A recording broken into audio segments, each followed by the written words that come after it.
Don't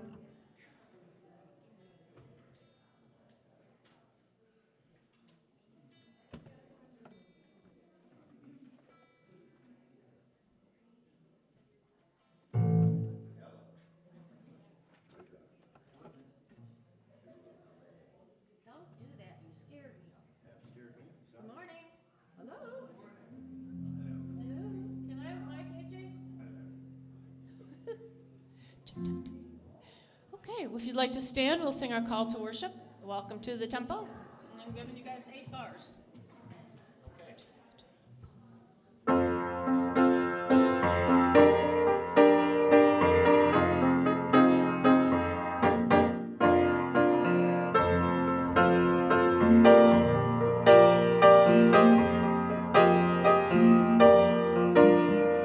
Welcome to the temple, welcome to the sanctuary. You don't have to worry, you just come on in. Welcome to the presence, welcome to the family. No, you don't have to worry, you just come on in. Come on in and sit down, yeah.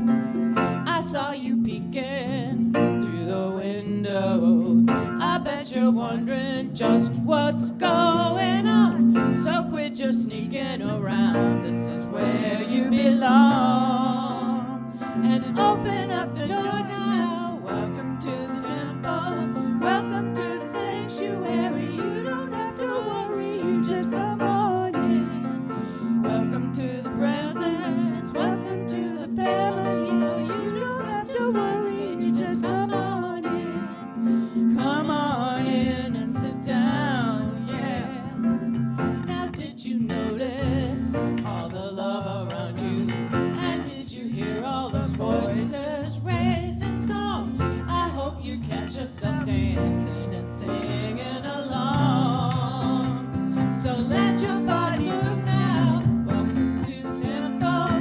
Welcome to the sanctuary. You don't have to worry. You just come on in. Welcome to the presence. Welcome to the family. No, you don't have to hesitate. You just come on in. Come on in and get down, yeah.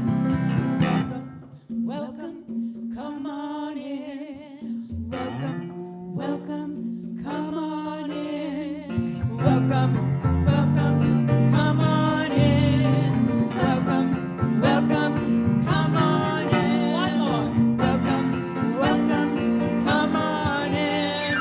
Welcome.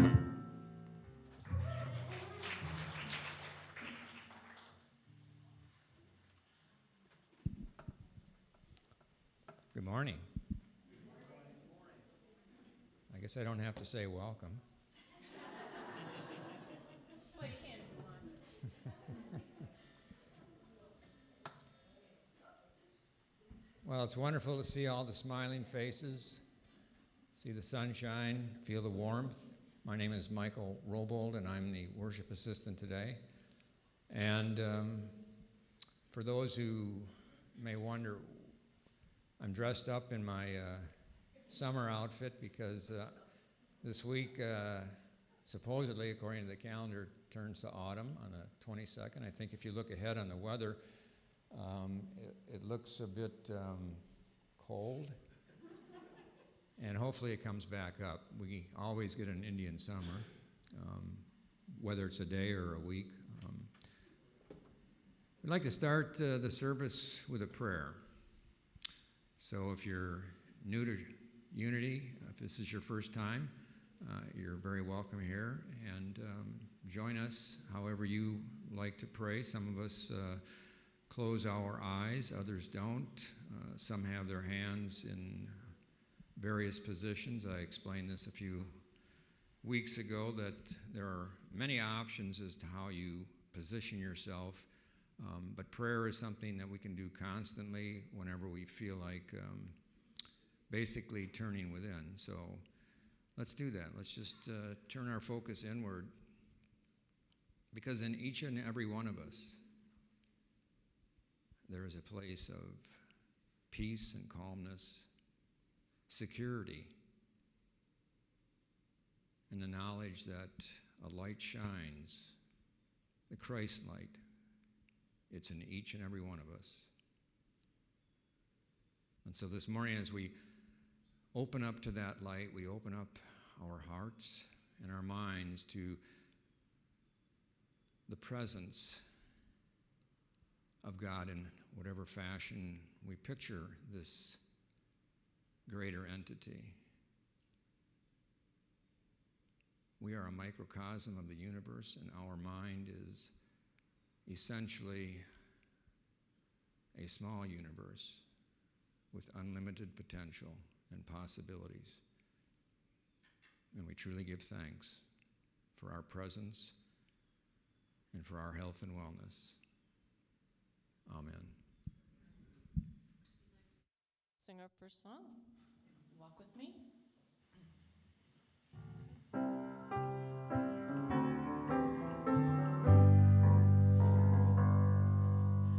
Walk with me, take my hand, talk with me. This is the way of life together.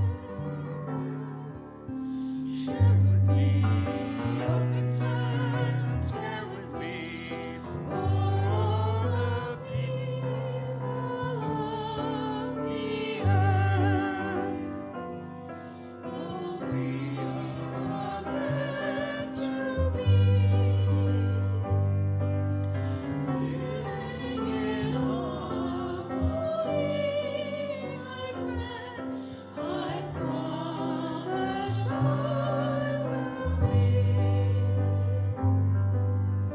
listening understandingly. Oh, walk with me, take my hand, talk with me.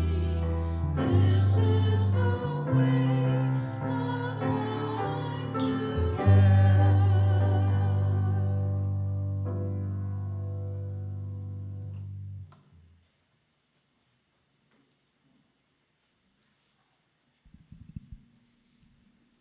We have quite a few announcements today. I won't spend too much time in each one. Just to let you know that for our upcoming speakers who give the lesson today, we welcome again Joe Kelly and his wife Linda.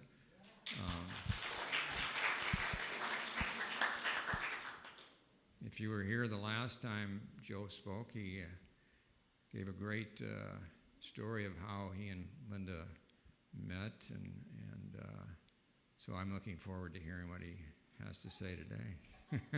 It's always a surprise. Rounding out the month will be Reverend Kit Holmes coming next Sunday. And then for October, we've got former Unity Minister of Traverse City, Judy Grimes. She'll be starting the month of October. That's the 2nd. Then Kit Holmes will be back, followed by Reverend Jack Harnish. He's been here one time previously, so if you didn't get to hear Jack, it's an opportunity to check in with his wisdom. And then Judy will be back on the 23rd, and rounding out the month will be, again, Kit Holmes. We have a fall book series. The book study groups began last week, and for anyone that's still interested, there is a Monday evening group that has spots available. This group meets in the fellowship hall at 7 o'clock. So if you're interested, would like to participate, please come tomorrow at 7 o'clock. We're also going to have a potluck, which we haven't had since COVID. That's going to end more or less our summer program. It's a fellowship potluck picnic, and it's 1 week from today. If you'd like to bring a dish to pass, please let us know what that dish is going to be. There's a sign-up sheet, and as Blake said last week, we need that sign-up sheet so we don't all have the same thing. I forget what he said, but we tried that once with a group of employees, and everybody except one person brought a dessert. It was a disaster. So We also have a fundraiser program in effect for our kitchen. That kitchen was redone, and we still have a balance of $7,400. That was as of last week, but we have a group of anonymous donors. I'm trying to figure out who they are. They're going to match whatever the rest of us are willing to give, up to half of the balance. And I guess last week we collected $700, and you have to designate if you're filling out a check or you're putting it cash, or I guess we can do credit cards. Just donate or just designate that it's for the kitchen payoff. And now we have $6,000. If 700 was collected, well, it's still close to $6,000 or $7,000, and they'll match up to half of that, which it says here is $3,000. I'm not sure about the math here, but it's in the thousands. 1 week from Friday, that was 2 days ago, we have a guest speaker program, and this person is a lot funnier than I am. Dick Mallory. He'll be talking outside if the weather permits. We have a wonderful little amphitheater. I just went out there just to check to make sure that no trees had fallen on the seating area, and it looks perfectly fine.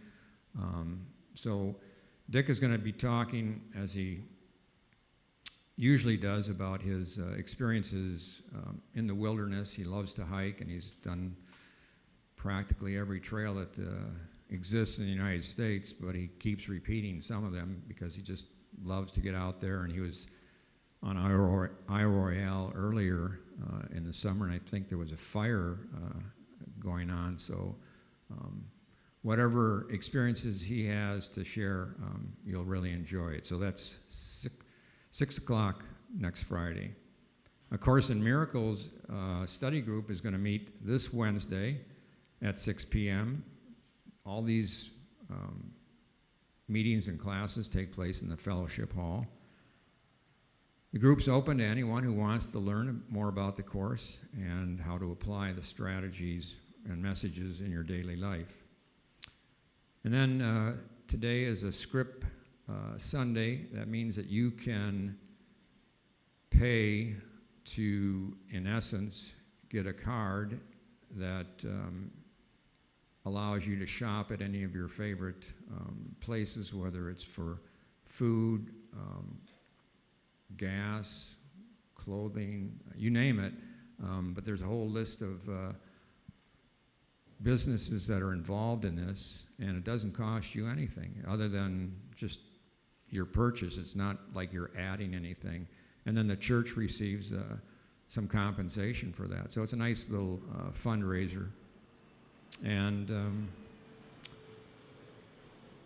that's the end of the announcements.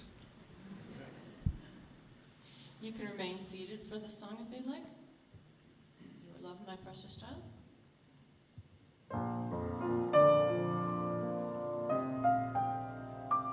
You are loved, my precious child, with love as boundless as the sea.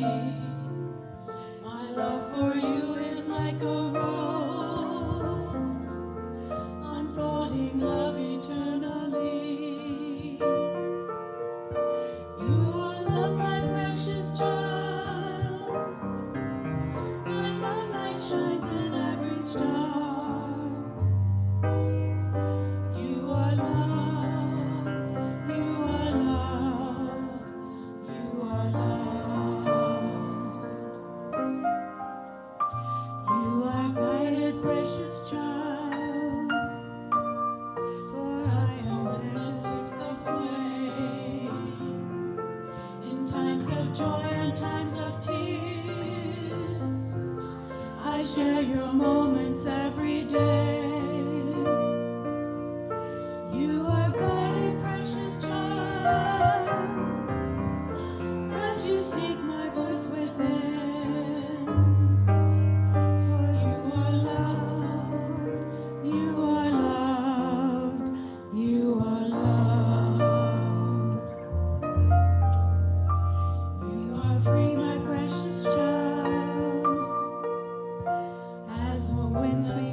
the eagle soaring high, like the clouds that bring a rain.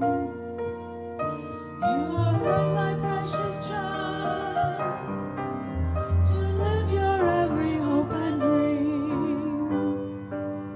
For you are loved, you are loved, you are loved.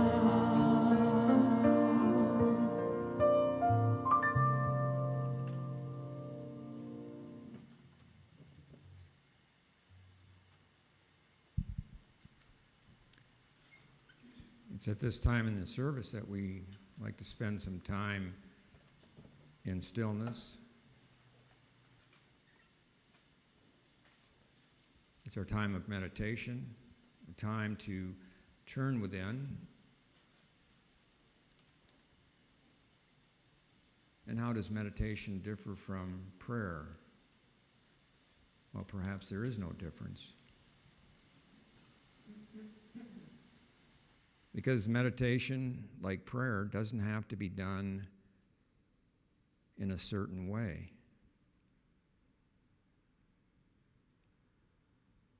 It's not something that has to be viewed as rigid,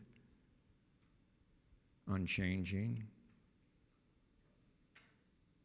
because we are always changing. The world is changing. But there are constants in this world. And just as the song says, we are loved. That is a constant. And no matter what our past, we are loved because we were created to do wonderful things in this world. And we are, in the eyes of the Creator, a precious child. And like every child, we learn and grow by making mistakes. And so we let go of the past in terms of focusing on what didn't go right, what we wish we could change, and we let go of all feelings, thoughts, and beliefs that hold us back, because we have the power to move forward by changing our perception about who we are.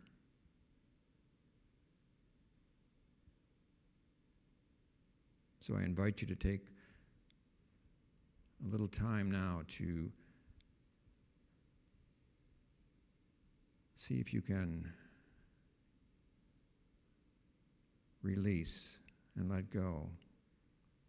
And maybe it's just a statement that you say to yourself. Whatever it is you'd like to release and let go. You might repeat that to yourself.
releasing and letting go is not a hard process. We just have to keep doing it.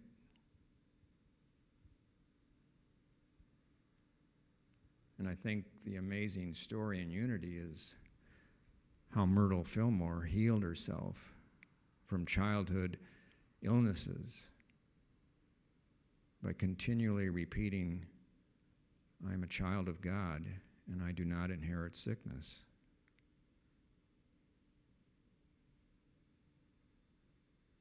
And it astonished her husband, Charles, to the point that he had to investigate this amazing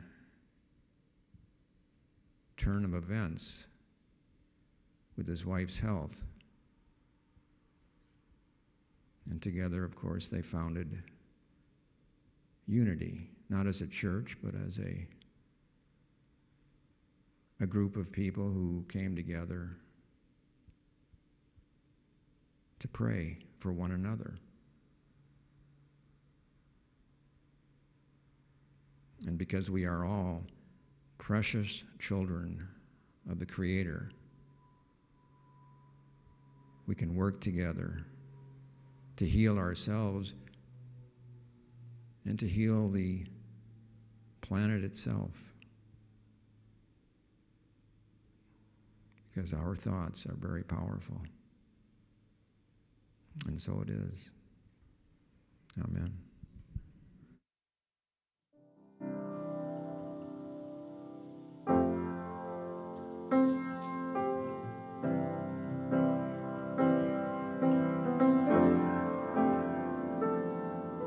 The more I get alone, the more I see I need to get alone more.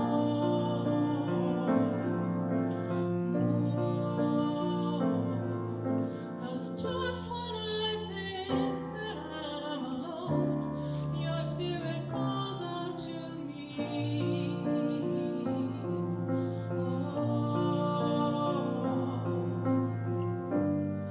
And even silence has a song, 'cause that's when you come, sing over me. Still, let me be still, let me be okay with the quiet in my heart. Still, I want to be still. I'm so quick to move instead of listening to you. Hush my mouth, take my pride, give me the thoughts that will heal my life. Still.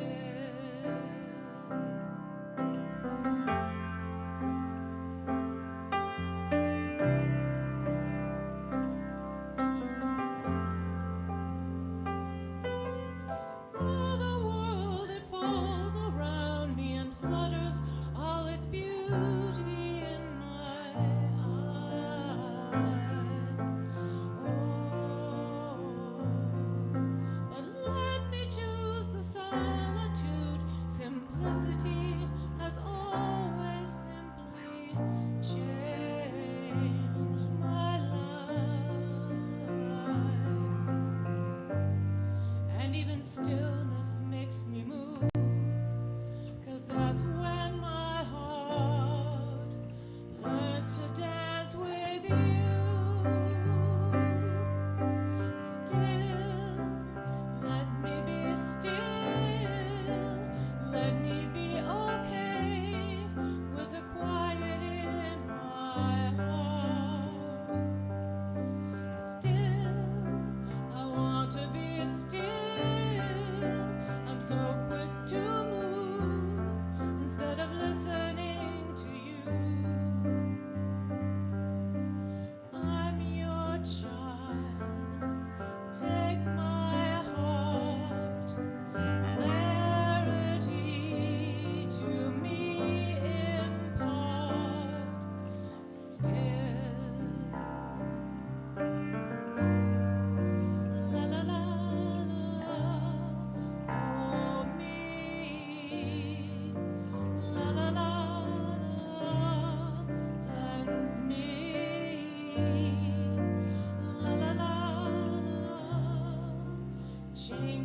oh God, change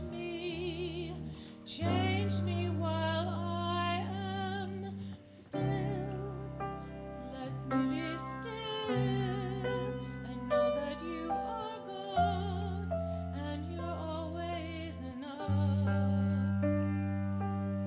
Still, I want to be still, to take all that I am and simply lift it up.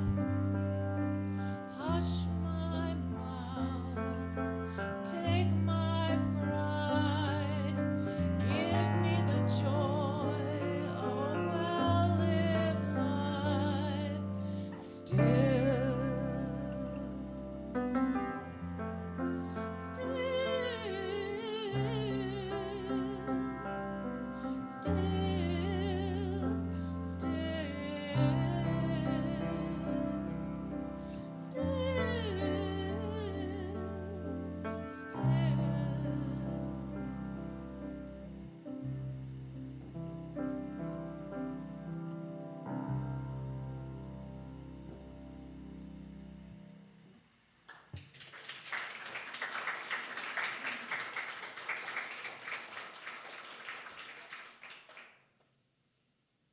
Beautiful.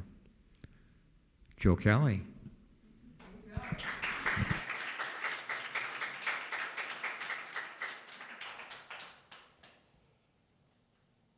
Good morning. Can we start with a little more quiet?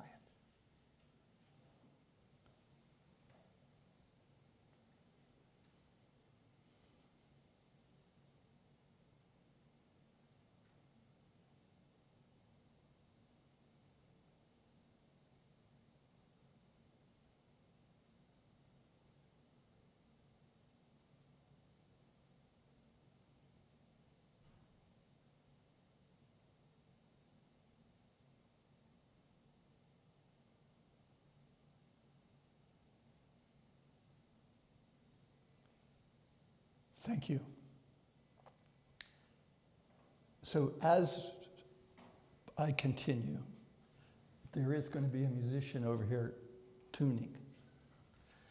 It's a deal. We made a deal. It's perfectly all right. And it's,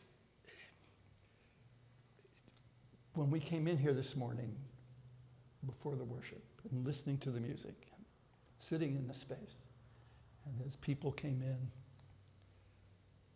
I'm just really aware today of how much love there is in this room.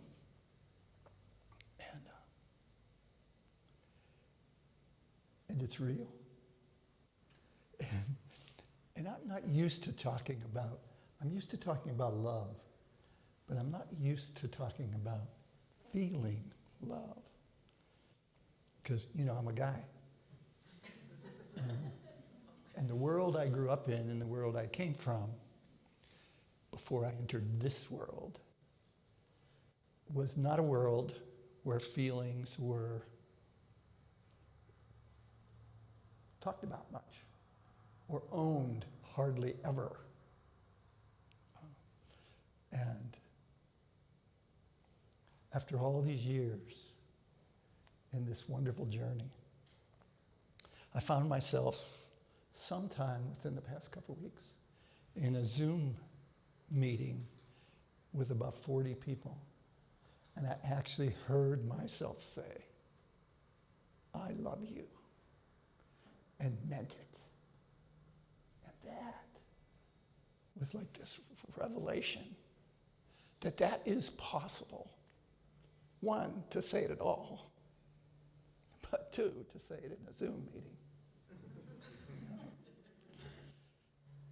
And I come in here today and I feel the love in everything that's happening. I got to listen to the musicians ahead of time, and musicians are really interesting kind of creatures.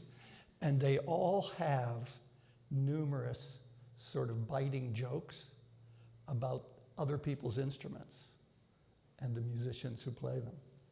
And I learned that when I learned to play an instrument. When I was about 55 years old, I started to play the violin. And then listened to all the violin jokes about everybody else in the orchestra and everybody else's orchestra about the jokes. You know? And it's loving, and it's caring, and it's real. And so I really need to start today once more, because I'm a guest and have been a guest before. And guests, you know, they're not really part of the family, except they have a tendency to forget that. And so the first time I had to apologize was after I was here, we were here and shared, and I went home and it accidentally took the reserved sign off the back of the chair with me. And it was accidental, but I didn't discover it till I picked up that sweatshirt again. So, I stole the... And then when I came back the next month, somebody mentioned that I had stolen the... So I had to apologize for that. And today I have to apologize again. And it's because, and it was already mentioned, that the last time we were here was our 58th wedding anniversary. And I got turned on, you know. And so the message was longer than it should have been. And I felt bad about that. Well, I felt bad about that because I know, on the one hand, I know it's all right. Okay, you're a loving people. On the other hand, there is a strong tendency in preachers to think that what they're saying is so important that it's perfectly justified to violate all the rules because it's me. And I know I'm not the first person who has ever done it. And there is a man that we love a great deal who is a Quaker preacher and who one time in the state of Iowa preached for 2.5 hours. Yeah. So felt moved by the Spirit and preached for 2.5 hours. And has never been invited back to the state of Iowa. So I'll take it as a positive that you let me come back. Yeah. So today, I'm going to talk to you about what I believe. Okay? Now, I want you to understand that very seriously, I'm not talking about what I believe because I think that's important. I'm going to talk about what I believe because I've been around long enough to, you know, I'm as old as dirt. Just ask any kid that knows me, you know. And they ask me all the time, "You're not really that old, are you, Joe?" So yeah. So the kibbutz are here. But I'm going to talk to you about what I believe because I'm trying to encourage you to consider what you believe because that is what's important. And it's something that I think as human beings we have a tendency to get lazy about. I mean, it's one of the things sometimes or often people come to a church for, to sort of find somebody to tell them what they should believe. Now, that's not what I'm doing, okay? Because I don't believe that you necessarily should believe what I believe. Part of that is because I really do understand from my experience in life and in this journey that if we have 40 people in this room, we actually have 40 different beliefs about all kinds of things related to God, the Spirit, religion, etc. We are only capable of our own individual beliefs. We gather together for various reasons. For some people, and it's a fairly significant portion, people do want to hear what they think we should believe. The unfortunate thing is that that never actually works, as it can build a faith that sounds unified. Okay, I'm trying to stay away from that word unity. But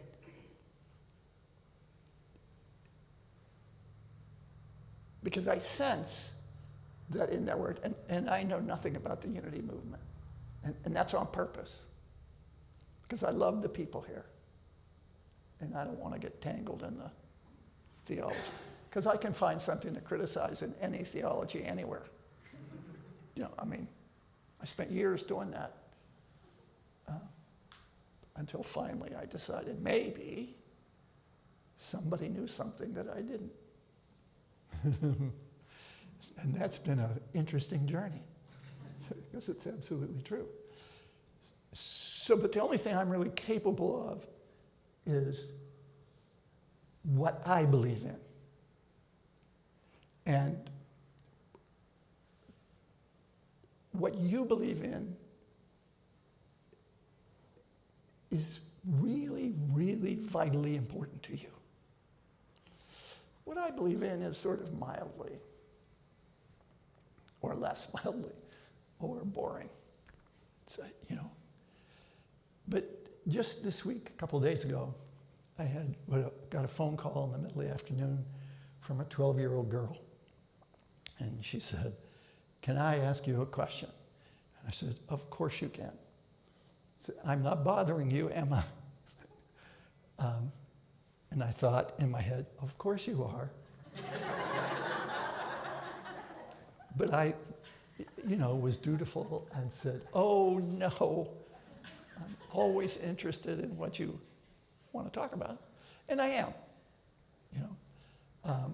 I also, in a moment like that, I go on the alert, because I strongly believe that in my walk in faith, and in my time, in finally growing into being a responsible parent, because I didn't start out a responsible parent, and it did not come naturally to me, and it was only when I began to walk spiritually the path that I began to grow into a responsible parent. But during that time, I made a couple of serious errors. I made more than a couple. But two serious errors that I have always regretted was I allowed preachers access to my children without my supervision. And I strongly believe that those two times resulted in our children having a negative reaction to the whole thing. And of course, both of them felt, and they really believed they were doing something good, but both of them strongly pushed the children to accept Jesus in your life and be saved. And both children sensed that there was something with this that wasn't healthy, and went like this and haven't taken the hands down since. Okay? And so when this 12-year-old or any other child is talking to me, I am extremely careful. I try to be extremely careful. And the girl she was 12. She just finished reading a book about Joan of Arc. And she said, so, Joan of Arc believed that God wanted her to lead the army against the armies of the other country. And Joe, is that something God would actually do? Oh. And so I said to her, well, first of all, I want to congratulate you on the question. I mean, because that is a powerful, powerful, and very meaningful question. And the unfortunate thing is that at 12, you're entering the land where answers often are not either yes or no, or right or wrong. You're entering the land where questions often will have as many answers and as many different answers as there are people in the room. And there is a great danger in thinking that whatever answer I come up with is the right one, and then everybody else who has some different answer is wrong, as opposed to different. And I said, now I know that also because you're 12 and you had the courage to make this phone call, that you really want to get off this phone really quickly. So you're really asking me to give you an answer that sort of matches your answer. I said, but if I do that, you will later know that I did it. So what I have to tell you is that there are many questions that do not have right, wrong answers. And you will spend the rest of your life now, since you've asked it at least once, you're going to spend the rest of your life recognizing that however you answer that question for yourself today, you will not necessarily answer it the same way always in the future. Because faith, any kind of faith, if it's to be a living faith, and if you're going to have a faith, what you want to have is a living faith. Because otherwise, you're putting on a show. And so the question is, what do you believe about it today? And she said, no, the question is, what did Joan of Arc believe? I said, okay, well, we can answer the question of what, because that leads to what happened. Joan of Arc was a young woman who was able to do something at a time when women were not considered a part of any of that military-industrial complex yet. And because she believed, and believed God was leading her, she was able to accomplish something pretty extraordinary because she believed. That doesn't mean her belief was accurate, that it had anything to do with God. It had an awful lot to do with faith. And she said, you know, that's a little weird, Joe. I said, yeah, that's the trouble with these questions. You know, you're going to find these kind of questions have answers like I'm giving you. So now the question is, what do you believe? She said, well, I believe that God would never want me to kill somebody. I said, okay, then you operate on that belief until or unless it changes. And you check it out. Check it out with people you trust. Say, well, that's what I'm doing. I said, yeah, but you got to trust more than me, because I'm just one person. You know, check it out. The old Quakers believed in, you know, you check it out with the Bible, and you see.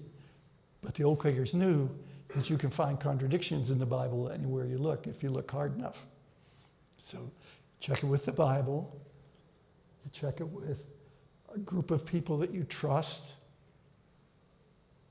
spiritually and their ideas. You check it out with common sense. You know, check it out with opportunity. You check it out. You don't, and you recognize that the Spirit lives. Check it out in prayer. I forgot that part. The most important part. Talking to the power. And then ultimately, you have to make a decision what you believe. And it's a living process for living people. There's very little absolutely right, wrong. And I said, so have you understood what I've said? She said, yes, I'm ready to go now. Yeah. Which is appropriate. I mean, so over the years, you know, as a minister, by the way, I don't, in the Quaker world, we don't go by titles, any titles. So I'm not Reverend Joe Kelly. I'm just Joe. But that's okay. I mean, I understand how that happens here. Because you have a lot of people who are talking, who do have titles. And you're sort of afraid to leave one off because somebody might be hurt. But, so talking to you about what I believe, I actually don't believe in the organized church, the organization of the church. Because the organization of the church is always, regardless of how it's the language we build around it, it is always a human invention. And as well-meaning as it intends to be, I think that unfortunately history has shown that the organized church has created as much damage and pain and destruction in the world as it has done good. Okay? So what I believe in is individual believers, all of whom believe something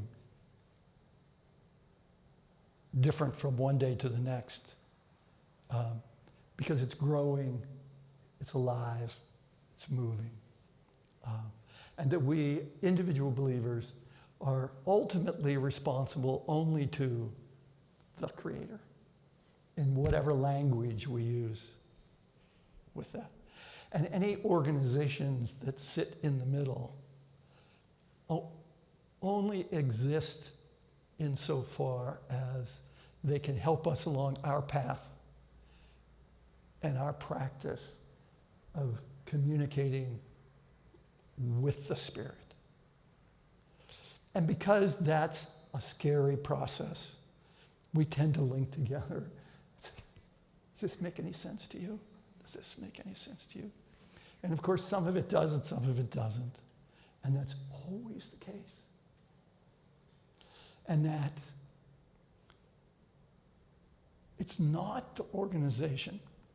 Whatever that power is, that power does not need the organization.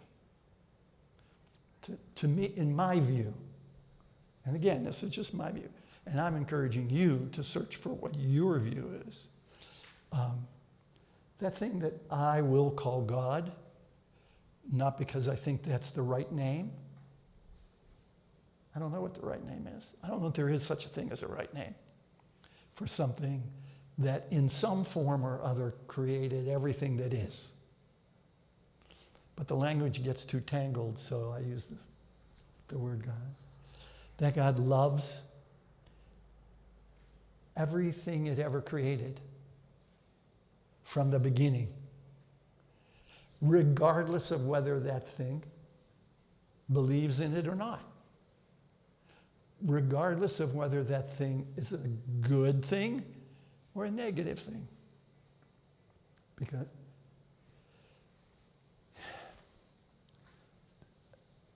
most of you who are adults, many of you, let me put it that way, many of you who are adults have children.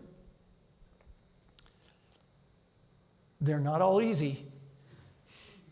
They're not all easy. Some are easier than others. But in some form or other, we love every child. It is beyond my capability to understand that whatever we see as the power that has created the universe only loves the people who believe the right thing. That's such, I find it offensive and weird. Now, I don't mean to condemn people who believe that way because they're free to believe that. But it doesn't make any sense to me. And so I can only operate on what I believe. And I believe that faith can lead us, clearly can lead us into extraordinary lives. Not by creating rules for us to live by, but by practicing educating us to the realities. And the realities are that if we practice leading moral and loving lives, our lives will be better. And if we lead lives filled with selfish grasping and holding on to everything we can get and all the fun we can have through violating all the rules, and believe me, in my past life, I sort of believed that violating rules was the way. And it wasn't. It wasn't the way to anything positive. And then, as much trouble as I have, and I do have trouble with authority, which is maybe why I believe the way I do. So, but when I look at and identify, and I don't think of them as moral rules, I think as moral, strong suggestions, my life is much happier. Linda and I were talking to somebody earlier this week, and the guy said to me, he said to me, "You have a smile that could get you indicted." Now, I have no idea what he actually meant. But Linda's comment was, "Oh, well, he understands that language." So the issue is, I don't believe that human structures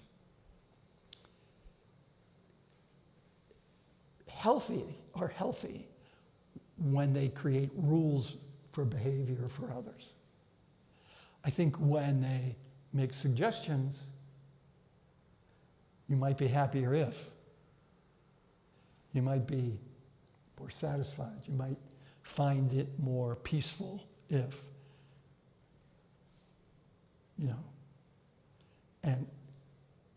and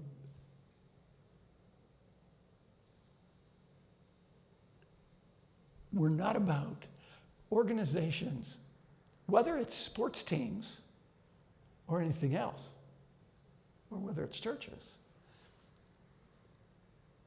that build their sense of who they are by criticizing who is different. That's not, for me, that's not a healthy place for me to be. You know, healthy place for me to be is places where I recognize, as different as people are, as different as they are,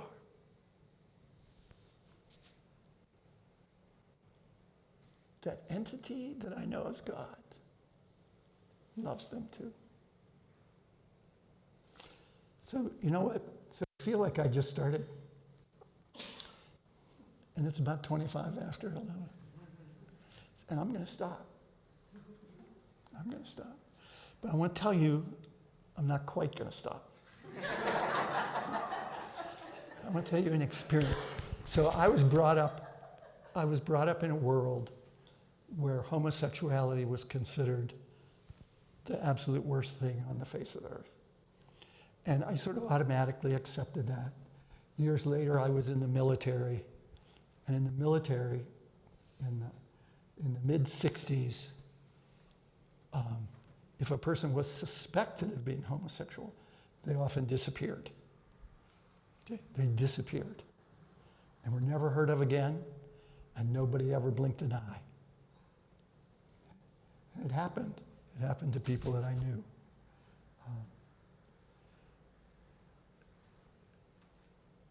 A few years later,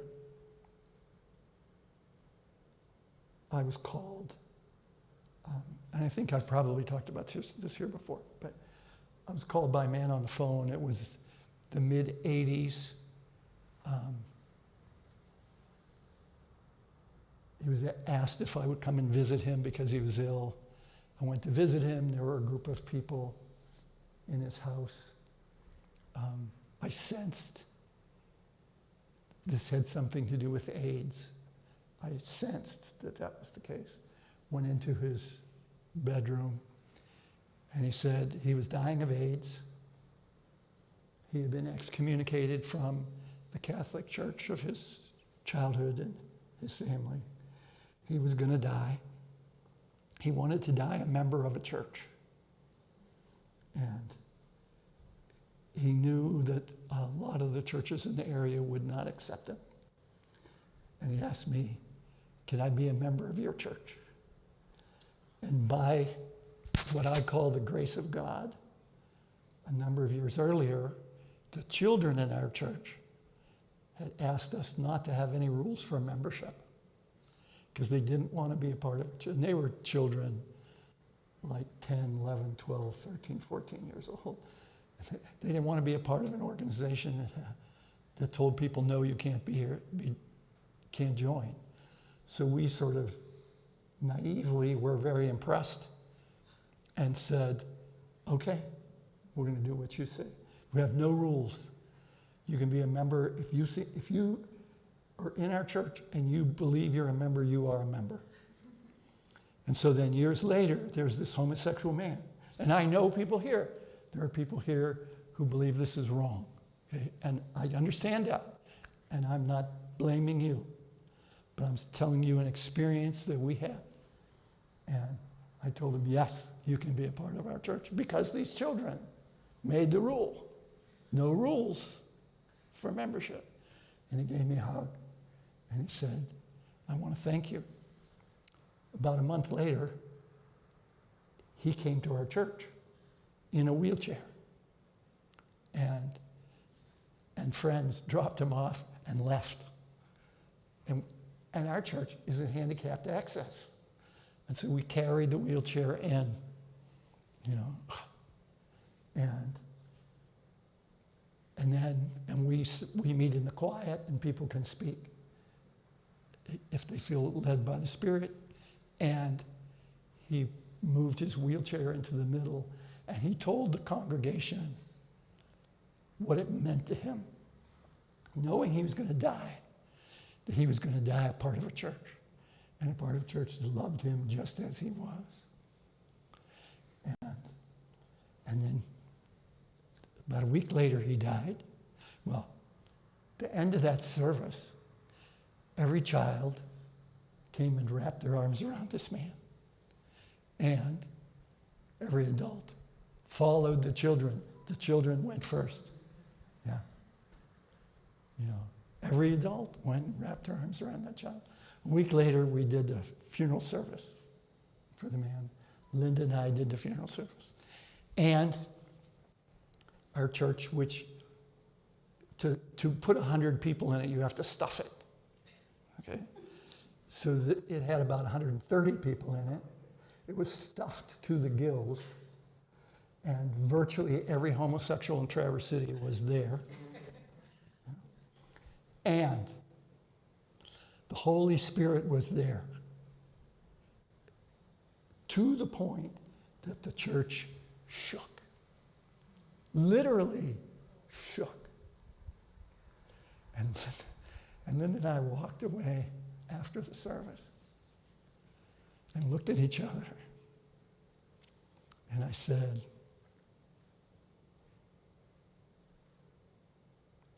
whatever I have believed before about homosexuality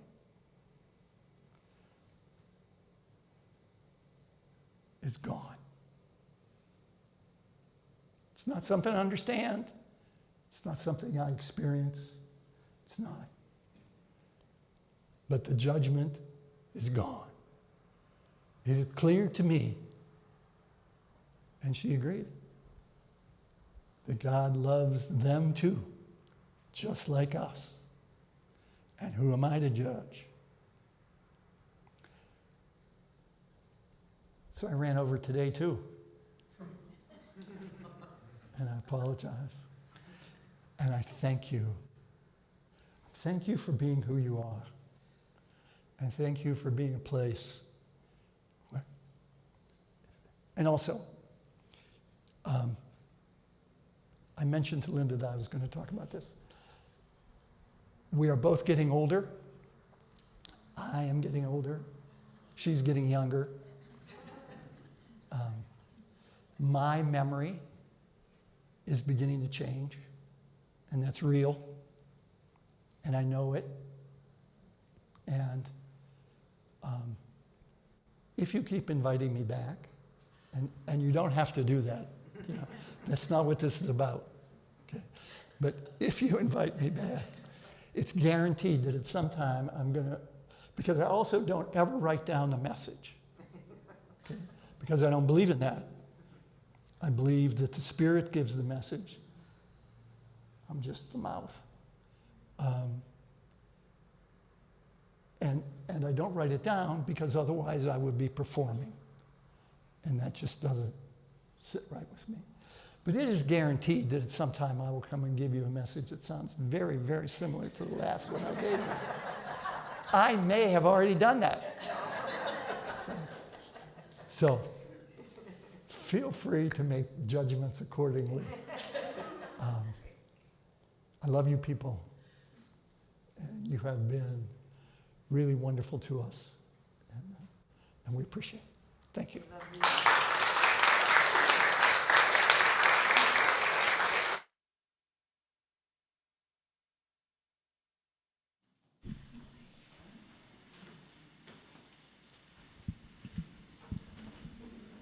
Thank you so much, Joe.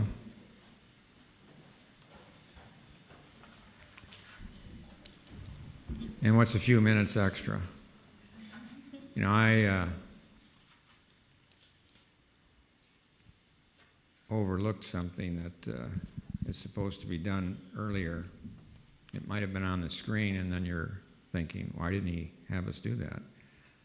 That's the Statement of Unity. And the statement for the next 7 weeks come from the Eye of the Storm study guide. So if it doesn't come up on the screen, that's okay.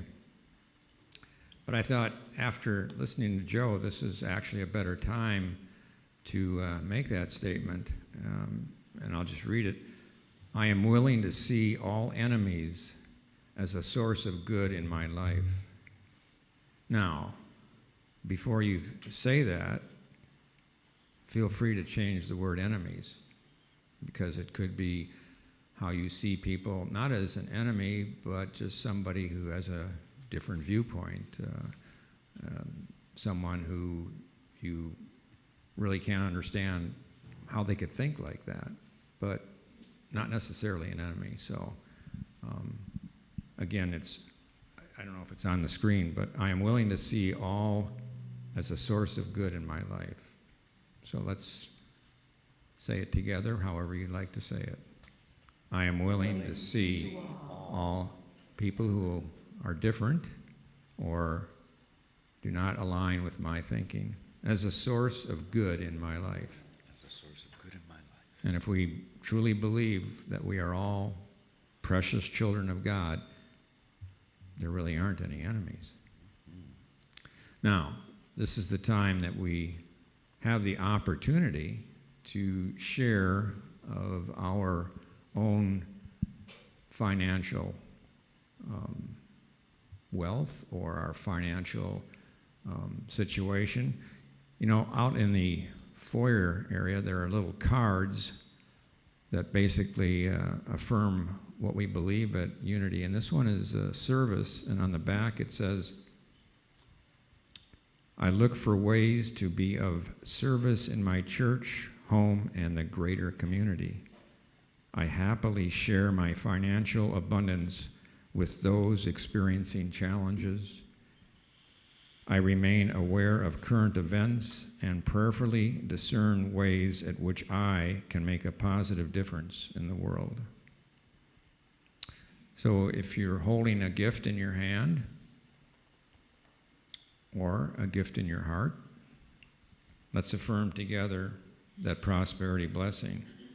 Together, divine love through me blesses and multiplies all that I have, all that I give, and all that I receive. Thank you, Mother, Father God. Thank you. And so it is.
I'm living love every day.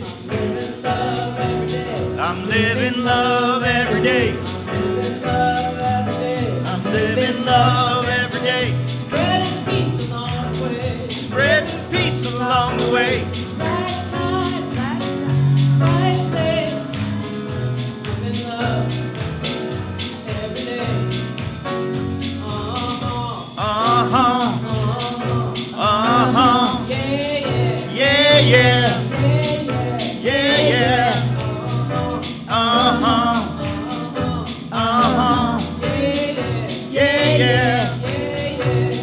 Yeah. Right time, right place.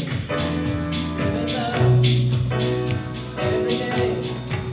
I am the light. I am the light. I am the light. I am the light In this world. in this world. In this In this world. world. I am the light. I am the light. I am the light. I am the light In this world. in this world. In this In this world. world. This is the place. This is the place. Let it shine. Let it shine. Let it shine. This is the place. This is the place. This is the time. This is the time. Let it shine. Let it shine. Let it shine.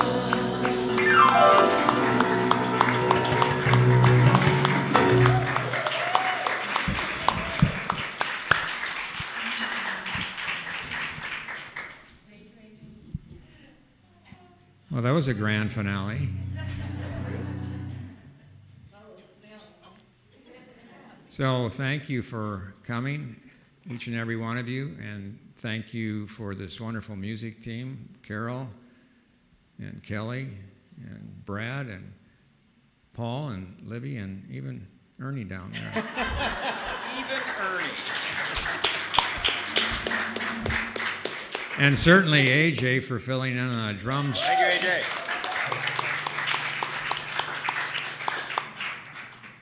I want to thank all the people who make this service possible, our worship assistants like myself.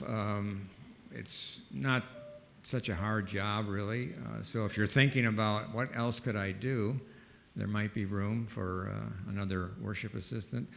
Certainly our service assistants who are here helping people come in, especially if they're new. And then at the end of the service, we have fellowship and refreshments. So there are people that take care of that department as far as putting out the food. And certainly our guest speaker and his wife, you will be back.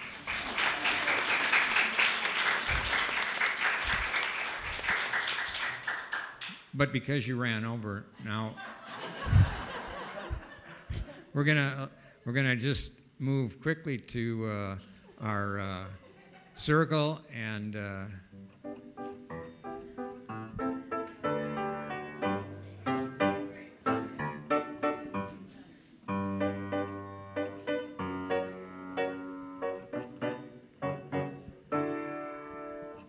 we don't want to forget people that do a special job, and that is the prayer chaplains. So if you have a need today and would like to speak with one of them privately, typically one is up here and one is out in the hallway on the way to the fellowship hall. And if you have a need of health or finance or relationship, or you know someone, and certainly there are plenty of situations in the world today, our thoughts are prayers. So if you want to mention the name of some individual or a situation, and it can be yourself, just feel free to state their name, your name.